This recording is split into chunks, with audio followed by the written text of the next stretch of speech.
No vídeo de hoje eu vou convencer você de que a seguinte afirmação faz sentido lógico. A observação de uma bandeira LGBT fornece uma evidência para a hipótese de que todos os corvos são pretos. Oxi, tá doido, é? Tem nada a ver. Se você quer saber se todos os corvos são pretos, você tem que olhar para os corvos e não para a bandeira LGBT. Bem, se você considerar o empirismo lógico, não é tão sem sentido assim.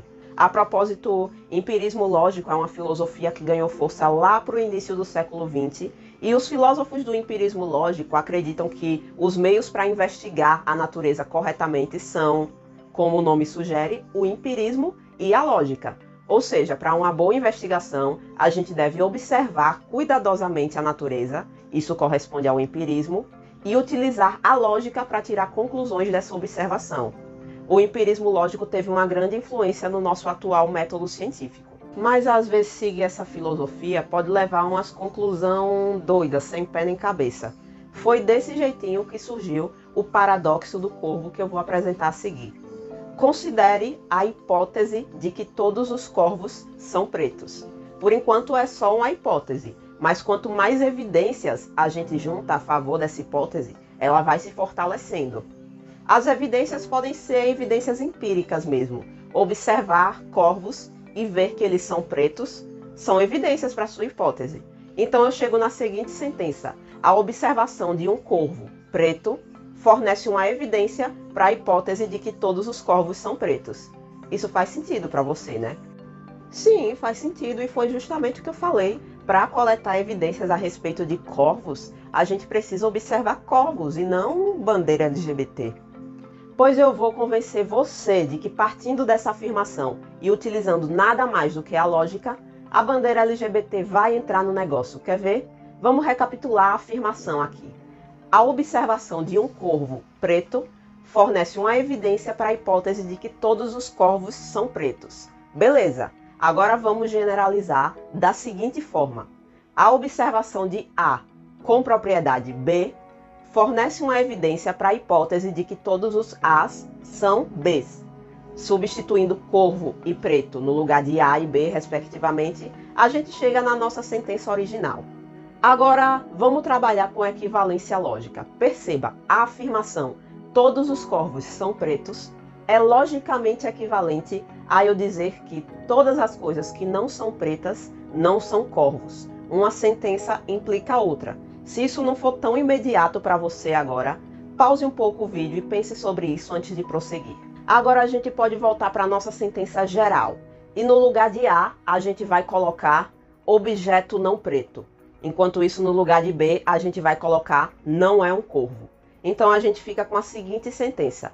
A observação de um objeto não preto com propriedade não é um corvo fornece uma evidência para a hipótese de que todos os objetos não pretos não são corvos. Só que a gente já discutiu a equivalência lógica para a segunda parte da sentença. Então, colocando ela no jogo, a gente fica com o seguinte.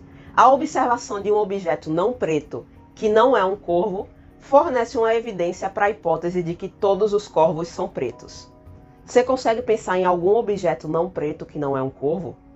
Pode ser, por exemplo, um tênis branco, um gato cinza ou uma bandeira LGBT. Que tal essa? A observação de uma bandeira LGBT fornece evidência para a hipótese de que todos os corvos são pretos. Perceba que, como eu falei, não utilizei nada mais do que a lógica para chegar nessa afirmação. Menino, foi mesmo. Mas não faz sentido. Quer dizer, você utilizou a lógica, mas a conclusão não parece tão lógica assim. O que é que tem a ver bandeira LGBT com corvo? Pois é, e é por conta dessa aparente falta de sentido de uma sentença obtida pela lógica que a gente chama esse resultado de paradoxo do corvo, ou paradoxo de Hempel, porque de fato é um resultado bem paradoxal. Existem várias respostas a esse paradoxo, mas aqui eu só vou apresentar algumas que eu acredito que sejam as mais relevantes. Uma dessas respostas é de um filósofo logicista francês chamado Jean-Georges Pierre Nicode. Nicode acreditava que não. A observação de objetos não pretos que não são corvos não nos diz nada sobre a hipótese de todos os corvos serem pretos.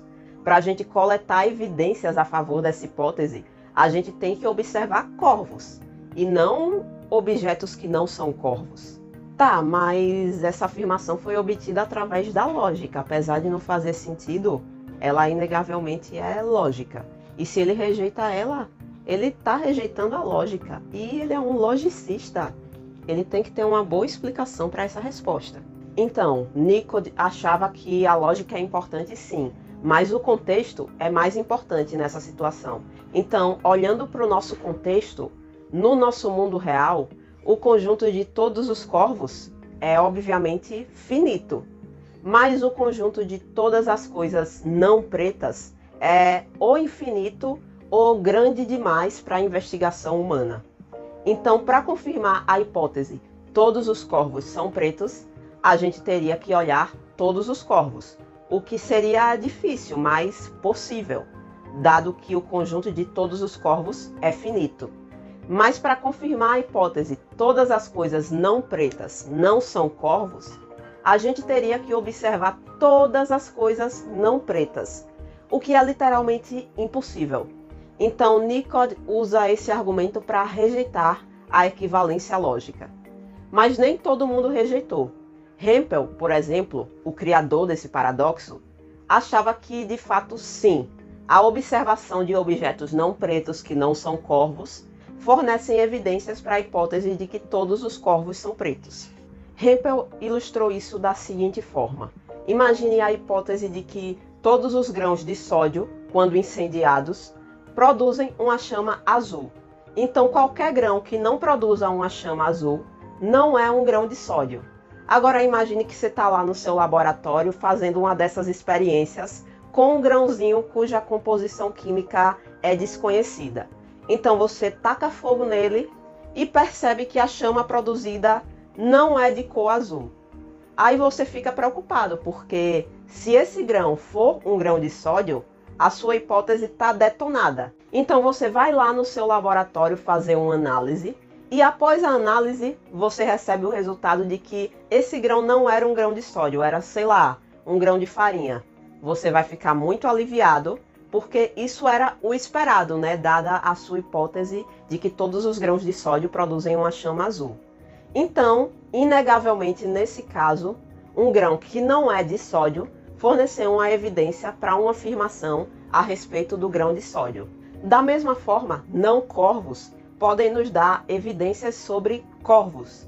Pense, por exemplo, que você é o cientista que está investigando a hipótese de que todos os corvos são pretos. E aí você tem um amigo que ele é cheio de surpresa. Todo dia ele anda com uma caixa carregando objetos aleatórios dentro daquela caixa. Então esse amigo chega para você falando o seguinte: ei mano, eu tenho uma coisa aqui dentro dessa caixa, mas é uma coisa que não é preta.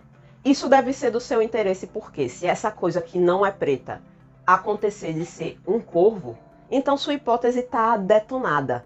Game over. Mas aí digamos que seu amigo abre a caixa e revela que a coisa não preta que ele tem não é um corvo, na verdade é uma bandeira LGBT. Então você vai respirar aliviado, porque esse era o resultado esperado dada a sua hipótese. Então, analogamente ao exemplo do grão de sódio, nesse caso, algo que não é um corvo forneceu uma evidência para sua hipótese sobre corvos. Hempel nos diz então que o resultado só parece paradoxal porque a gente não costuma julgar a relação sozinha das evidências com a hipótese. Ao invés disso, a gente julga a relação da evidência mais uma informação prévia com a hipótese. Nesse caso, a informação prévia seria se você já soubesse que quando ele abrisse a caixa ia ter uma bandeira LGBT. Aí, de fato, não ia ter surpresa nenhuma. Não ia fornecer evidência nenhuma. Mas se a gente for cuidadoso o suficiente para julgar somente a relação da evidência com a hipótese, desconsiderando conhecimentos prévios, então o paradoxo some. Mas uma outra resposta bastante popular nos diz que mesmo considerando conhecimentos prévios, os não-corvos não pretos ainda nos fornecem uma evidência para a hipótese de que todos os corvos são pretos. Essa resposta é chamada de solução bayesiana que utiliza o teorema de Bayes, que a gente inclusive já discutiu em outros vídeos, e particularmente ela é a minha resposta preferida para o paradoxo do corvo. A solução bayesiana nos fala que de fato não corvos não pretos fornecem evidências para a nossa hipótese, mas o peso dessas evidências é muito baixo comparado ao peso de uma evidência fornecida pela observação direta de um corvo. E isso inclusive é demonstrado matematicamente. Esse peso de evidências é calculado pelo logaritmo de algo chamado fator de Bayes, que é simplesmente uma comparação probabilística entre duas hipóteses. Então, quando a gente calcula o peso das evidências para a observação de corvos, ele é muito maior do que o peso de evidências fornecidas pela observação de não corvos. Então, de fato, a evidência existe. Ele não nega isso, mas ela é muito baixa. A intuição para entender isso é você perceber primeiro que a observação de algo não preto, que não é um corvo, mesmo fornecendo uma evidência para a hipótese de que todos os corvos são pretos, não nos diz nada sobre a cor dos corvos. Oxe, não diz nada sobre a cor do corvo? Então, de que forma essa observação fornece uma evidência? A chave está em você perceber que o fato desse objeto observado não ser um corvo remove a possibilidade de ele ser um contraexemplo, ou seja, um corvo que não é preto. Isso destruiria a nossa hipótese. Então, quanto mais objetos não pretos que não são corvos eu observo, menor vai ser a probabilidade de eu encontrar contraexemplos por aí. Consequentemente, menor vai ser a probabilidade de que objetos que eu não observei sejam corvos. Em outras palavras, essa observação nos permite fazer uma estimativa de que o número total de corvos é reduzido, já que a maioria dos objetos que eu observei não eram corvos. Então, quanto mais reduzido for o número de corvos, maior vai ser a probabilidade de que todos eles sejam pretos. Então, a observação de objetos não pretos que não são corvos, como por exemplo uma bandeira LGBT, fornece uma evidência para a nossa hipótese de que todos os corvos são pretos. Mas não é uma evidência que nos diz algo sobre a cor dos corvos, mas sim sobre a prevalência deles. O que é totalmente diferente da evidência fornecida pela observação de um corvo preto. Essa sim é uma evidência que me diz algo sobre a cor do corvo, porque, bem, eu estou literalmente observando o corvo, né? Então o peso dessa evidência é muito maior. Eu gosto bastante desse paradoxo porque ele mostra que a gente não pode separar a lógica, o método científico, do contexto em que a nossa ciência é feita. Ainda existem inúmeras respostas para o paradoxo do corvo que eu não citei, inclusive respostas que continuam surgindo, ele ainda é muito debatido hoje em dia, e inclusive você pode elaborar sua própria resposta. Tudo parte da seguinte pergunta: a observação de uma bandeira LGBT fornece uma evidência para a hipótese de que todos os corvos são pretos? E aí, o que é que você acha? Deixa eu saber da sua opinião aqui nos comentários. Agora eu vou ficando por aqui. Não esqueça de deixar seu like e de se inscrever para receber mais conteúdo como esse. Pare imediatamente, não vá embora ainda. Eu tenho uma coisa muito importante para dizer. Como uma entusiasta na área da ornitologia, eu falo para vocês, não, nem todos os corvos são pretos. Existem os corvos albinos e leucísticos, existem os corvos arlequins, o corvo caramelo e existe até alguns que ficam roxos durante o pôr do sol. Bem, era só isso mesmo. Pode ir embora agora.